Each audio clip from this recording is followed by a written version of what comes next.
नमस्कार। मैं doctor Ved Prakash कहानीमाला channel में आप सभी का हार्दिक स्वागत करता हूं, अभिनंदन करता हूं।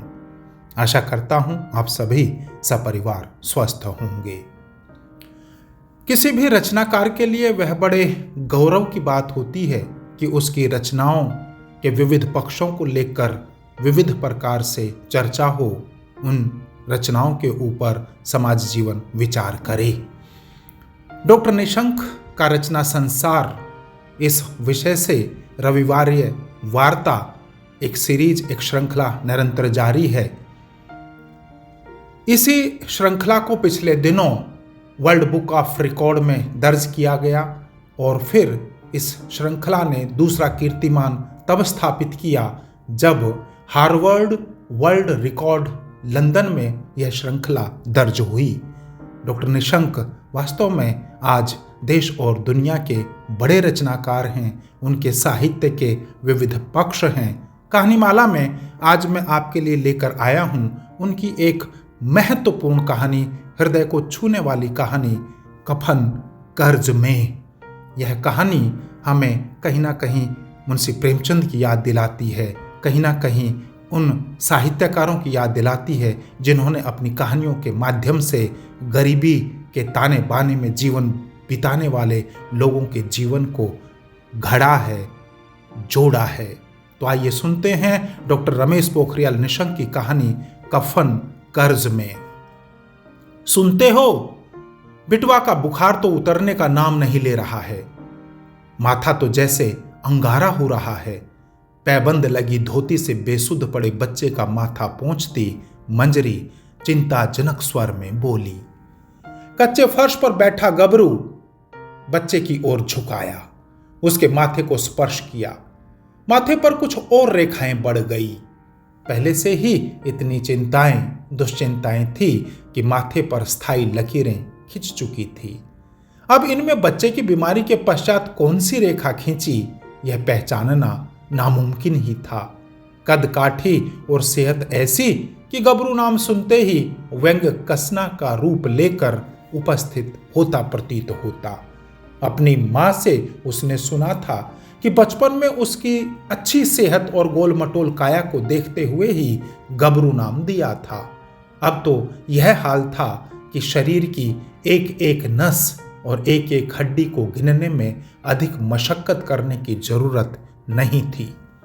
झोंपड़ी में कांच की बोतल में कैरोसिन भरकर बनाई गई चिमनी की धुंधल की रोशनी पसरी थी। एक और बुझा हुआ चूल्हा जिसकी राख वहीं फैली थी, दो चार टूटे फूटे एल्यूमिनियम के बर्तन और दूसरी ओर एक जंग लगा संदूक। जमीन पर बिछा एक पतला सा तार तार हो चुका गद्दा जिस पर तेज बुखार से कराहता हुआ 5-6 वर्ष का बच्चा लेटा हुआ था। ईंट की दीवार पर कील ठोंक कर टांगे गए कुछ कपड़े और एक और शिव गणेश का रंगीन कैलेंडर, बस यही थी गबरू की दुनिया।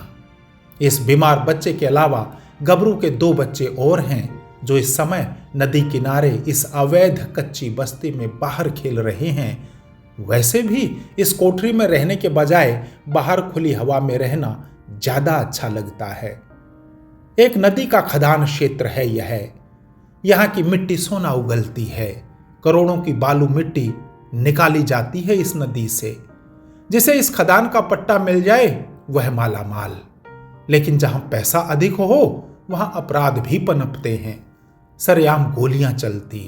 पिछले कुछ वर्षों में कुछ हत्याएं हुई जिन्हें दुर्घटना का रूप देकर रफा दफा कर दिया गया। जितने का पट्टा उससे कहीं अधिक खदान, सरकारी अधिकारी आंख पर पट्टी बांधे रहते। आखिर जान किसे प्यारी नहीं होती। ऐसे ही एक खनन व्यापारी के साथ मजदूरी करता गबरू। गलत काम के इस खेल में बड़े लोग तो पहुंच के चलते बच जाते हैं, लेकिन कभी ड्राइवर फंस जाते तो कभी मजदूर। क्या करें वह भी, मालिक का आदेश माने या सरकार की सुने, उनके लिए तो वही सही जो मालिक का आदेश। किसी चीज की अति होती है तो दुष्परिणाम भी भुगतने पड़ते हैं। पैसे वालों का तो अधिक कुछ नहीं बिगड़ता, लेकिन गरीब पर चौतरफा मार पड़ती है। सर्वोच्च न्यायालय ने आदेश पारित कर नदी में खदान बंद करवा दिया और गबरू जैसे कई मजदूर बेरोजगार हो गए। कुछ दिन हाय तौबा हुई। प्रभावित लोगों ने न्यायालय जाने की भी बात की, लेकिन झील में कंकड़ डालने पर कुछ समय बाद जैसी शांति चारों ओर पसर गई थी। नदी में खदान अब भी जारी था, लेकिन पूर्णतः अवैध। काफी रात को इस काम को अंजाम देने वाले होते हैं मालिक के खास लोग। वे लोग जो समय पड़ने पर किसी पर गोली चला दें और ट्रैक्टर ट्रॉली का पहिया किसी जीते जागते इंसान पर चढ़ा दें। पिछले वर्ष की एक अधिकारी जब अवैध रूप से हो रहे खनन पर छापा डालने पहुंचे थे तो उनके ऊपर भी ट्रैक्टर ट्रॉली चढ़ाने की कोशिश की गई थी, जिसमें वे बाल बाल बच गए थे। बरसों से यही काम करता गबरू कुछ समय तो प्रतीक्षा करता रहा कि शायद रोक हटे और वह पुनः काम करना आरंभ करे, लेकिन ऐसा कुछ न हुआ। मालिक, काम दिलवा दीजिए कहीं, चाहे तो अपनी ही कोठी में काम दीजिए, चौकीदार, माली, कुछ भी काम करूंगा मैं। हाथ जोड़कर एक दिन गबरू अपने मालिक की भव्य कोठी के बड़े से लॉन में कपकपाता हुआ खड़ा था। यह तो सब है मेरे घर में, देखता हूं क्या कर सकता हूं मैं तेरे लिए। मेज पर पड़ी फाइल पर निगाह गड़ाए हुए ही जवाब दिया उन्होंने। एक माह बीत गया इस आश्वासन को भी। मजदूरी की तलाश में भटकते गबरू को किसी दिन काम मिलता तो कभी नहीं। जिस दिन काम मिल जाता उस दिन गबरू कागज के लिफाफों पर दाल और चावल खरीद लेता और फिर शाम को चूल्हा जलता। घर के कुछ बर्तन बिके, बनिए ने उधार देने से इनकार कर दिया और अब बच्चे की बीमारी ने गबरू की चिंता और बढ़ा दी थी। पहले खांसी के साथ हल्का बुखार आरंभ हुआ तो बनिए की दुकान से ही बुखार की गोली ले ली। बनिए की दुकान, वहां हर मर्ज की दवा थी। बुखार घटने के स्थान पर बढ़ता गया। पास में ही सरकारी अस्पताल था। डॉक्टर ने खून की जांच करवाई, एक्सरे खिंचवाया, रिपोर्ट देख गंभीर सा चेहरा बनाया। दवाइयां लिख रहा हूं, अस्पताल में तो मिलेंगी नहीं, बाहर से ले लेना। अस्पताल के बाहर ही दवाई की दुकान थी। खोजने का प्रयास करें तो अस्पताल की आधी से अधिक दवाइयां तो यहीं मिल जाती। गबरू ने पर्चा दुकान के काउंटर पर रख दिया। कितने पैसे हैं तुम्हारे पास? ये तो बहुत महंगी दवाएं हैं। केमिस्ट ने गबरू की दशा देखकर जैसे भांप लिया हो कि जेब खाली ही है। कितने की हैं? गबरू ने सूखते होठों पर जीभ फिराई। हफ्ते भर की 500 रुपए में। राज रोग लग गया तेरे बेटे को। ऐसा कर, तू बड़े शहर चला जा, वहां के सरकारी अस्पताल में मुफ्त इलाज हो जाएगा। यहां तो। और उसने स्थिति की भयावहता से गबरू को अवगत करा दिया।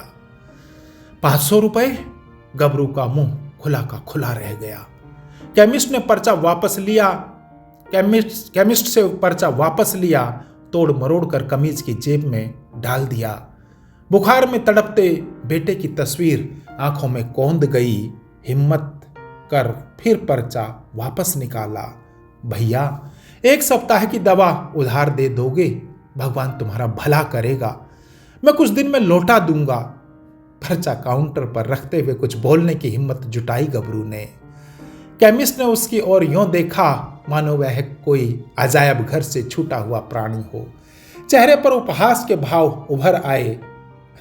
यह दवाई की दुकान है, यहां उधार नहीं मिलता। गबरू एक बार फिर अपने मालिक की ड्योढ़ी पर खड़ा था। मेरा बेटा बहुत बीमार है साहब, और इतने समय से काम भी नहीं चल रहा। साहब, दवाई के लिए कुछ पैसा उधार मिल जाता तो।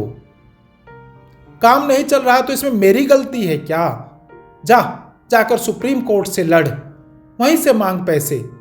मालिक ने काम बंद होने की पूरी झल्लाहट गबरू पर उतार दी। रहम करो मालिक, मेरा बेटा, वह कहना चाहता था, मर जाएगा, लेकिन शब्द कंठ में ही छूट गए। अपने ही रक्त बीज के लिए इतना बुरा वह कह न पाया। अरे मकबूल, देख तो सीमेंट का ट्रक आ गया क्या? मालिक ने किसी को पुकारा। हाँ, मालिक बाहर ही तो खड़ा है, 15 मिनट हो गए। जा, बाहर से सीमेंट के बोरे अंदर गोदाम में रखवा दे, उसने गबरू से कहा। गबरू के मन में रोशनी की एक किरण जाग उठी। बिना कुछ कहे ही तुरंत ट्रक के पास जा पहुंचा। मालिक से पैसा पाने और बच्चे की दवा लेकर घर जाने की जल्दी में गबरू के अंदर एक अकुलाहट पैदा कर दी। सीमेंट की भारी भारी बोरियां उसे फूल के माफिक हल्की प्रतीत हो रही थी। 1 घंटे के बाद पसीना पहुंचता गबरू फिर मालिक के सामने खड़ा था। यह ले, मेज पर पड़े रुपए की ओर मालिक ने इशारा किया। 200 रुपए? हताश गबरू ने 100 के 2 नोटों को उलट पुलट कर देखा। मालिक, 500 रुपए दे दीजिए, मैं आपका उधार चुका दूंगा। आप जो कहेंगे वह करूंगा मालिक।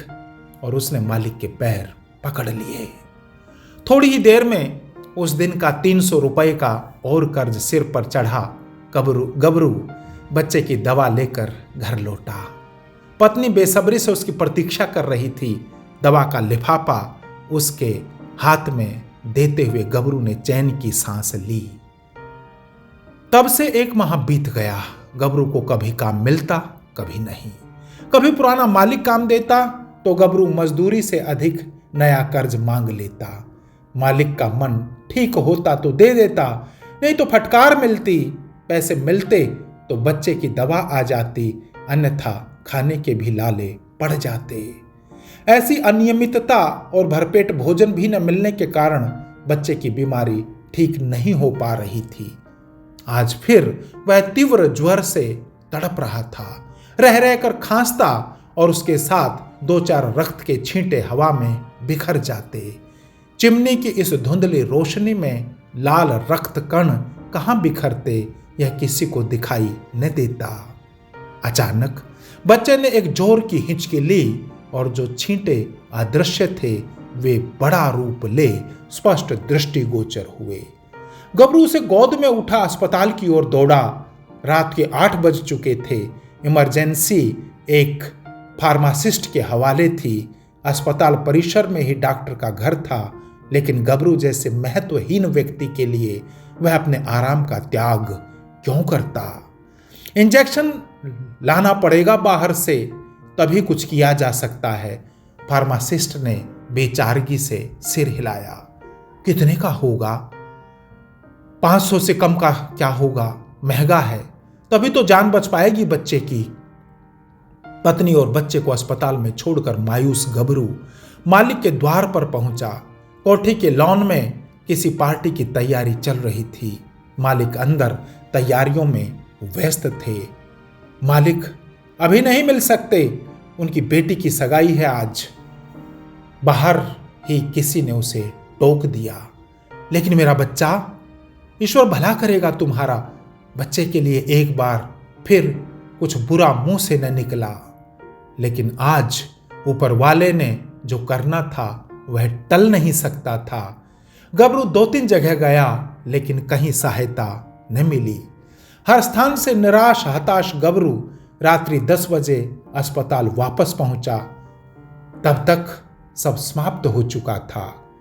पत्नी बच्चे का निर्जीव शरीर गोद में डाले सिसक रही थी। बेचैनी से बरामदे में टहलता फार्मासिस्ट उसी की प्रतीक्षा कर रहा था।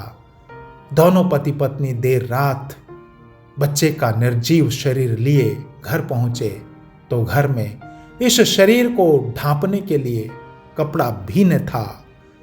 मंजरी ने एक ओर से अपनी धोती फाड़ी और बच्चे का मृत शरीर ऊपर से नीचे तक ढांप दिया। न कहीं बिजली चमकी, न बादल गरजा, न कोई चमत्कार हुआ। एक बेबस मां ने अपने पुत्र के मृत शरीर को सम्मान देने हेतु अपनी लज्जा का एक कोना फाड़ दिया। लेकिन न ऊपर बैठे भगवान को दया आई और न नीचे रहने वाले इंसान को, क्योंकि न तो यह राजा हरिश्चंद्र की कथा थी और न ही सतयुग। जीते जी तो हम बिटवा की रक्षा न कर पाए, अब तो संस्कार करेंगे ही, वरना ऊपर जाकर बेटवा को क्या मुंह दिखाएंगे। धर्म भीरू मंजरी इस लोक को तो सुधार न पाई, लेकिन परलोक अवश्य सुधारना चाहती थी। जाओ, बनिए के पास जाओ, मालिक के पास जाओ, बोलो यह आखिरी कर्जा है और बहुत जरूरी है, वरना हमारे बिटवा की आत्मा। और मंजरी दहाड़ मार कर रो पड़ी और गबरू एक बार फिर कफन के लिए कर्ज मांगने मालिक के द्वार पर खड़ा था। धन्यवाद। मानवीय संवेदनाओं से परिपूर्ण यह कहानी आपको पसंद आई होगी। आज भी समाज जीवन में कितनी ही मंजरियां, कितने ही गबरू अपने सपने, अपनी आबरू बेचते हैं अपने बच्चों के लिए, उनकी दवाई के लिए, उनकी शिक्षा के लिए। आप कहानीमाला के साथ जुड़े रहिए और डॉक्टर निशंक की ऐसी ही महत्वपूर्ण कहानियां सुनते रहिए। नमस्कार।